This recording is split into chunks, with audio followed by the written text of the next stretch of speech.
मैं एक सामान्य सा दिखने वाला 5 फीट 10 इंच का लड़का हूँ।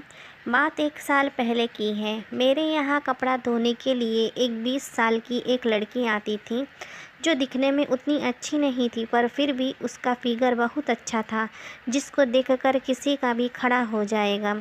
वो सलवार सूट पहनकर आती थी। उसके कुर्ते का गला इतना अधिक खुला होता था कि जब वो झुकती तो उसकी मम्मा पूरी तरह दिख जाती थी। उसकी मस्त नारंगियों को देखकर, उसके बारे में सोचकर मुझे करने का बहुत मन करता था, पर मैं कुछ नहीं कर सकता था क्योंकि मेरे साथ और भी लोग रहते थे। एक बार दिवाली की बात है, मेरे आजू बाजू के फ्लैट के लोग सब अपने अपने घर चले गए और मैं फ्लैट में अकेला ही रह गया था। तब मैंने सोचा यह सही वक्त है, किसी तरह लोहा गरम करना होगा। मैं दिन भर यही सोचता रहा, कैसे करूं, क्या करूं, और रात को उसके बारे में सोचकर ऐसे ही सो गया।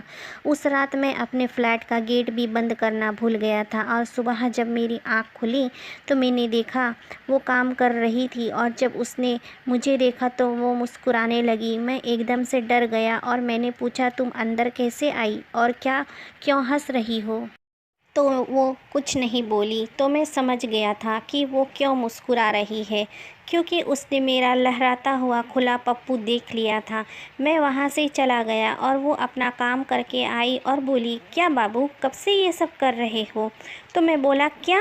वो बोली, वही जो आप शायद रात में करते हुए सो गए थे। मैंने बोला, तुम्हें उससे क्या मतलब? तो वो कुछ नहीं बोली। फिर मैं बोला, तुमने आज तक कभी कोई पप्पू लिया है? वो कुछ नहीं बोली और होठ काटते हुए अपनी नज़रों को नीचे कर लिया। मैं समझ गया कि मुझे आज करने का मौका मिल सकता है।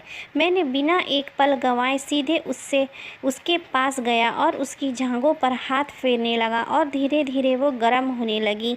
मैं उसे किस करने लगा और फिर किस करते हुए उसके मम्मों को कपड़े के ऊपर से ही दबाने और मसलने लगा। इससे वो और गर्म हो रही थी।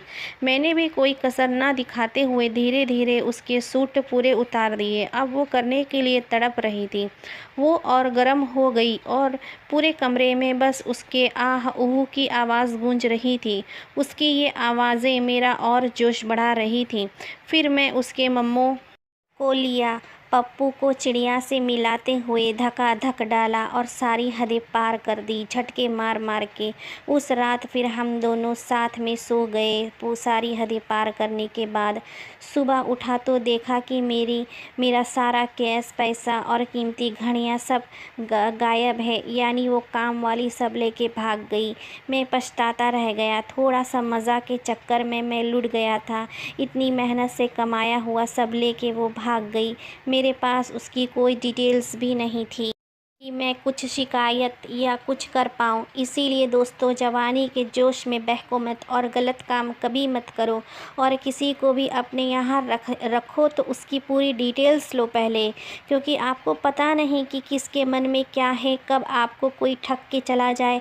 फिर आपके पास पछताने के अलावा कोई रास्ता नहीं बचेगा, जैसे कि इस कहानी में इस लड़के के साथ हुआ। दोस्तों, यह कहानी तो एक काल्पनिक कहानी है दोस्तों। इस कहानी के ज़रिए से मैं आपको जागरूक करने की कोशिश कर रही हूँ कि ताकि आपको कोई ठग के ना चला जाए, कोई आपको फंसा के ना चला जाए ज़िंदगी में। दोस्तों, उम्मीद करती हूँ ये छोटी सी कहानी आपको पसंद आई होगी। कहानी को लाइक एंड शेयर कर दीजिएगा। मेरे चैनल पे नए हो तो सब्सक्राइब ज़रूर से करना दोस्तों। धन्यवाद।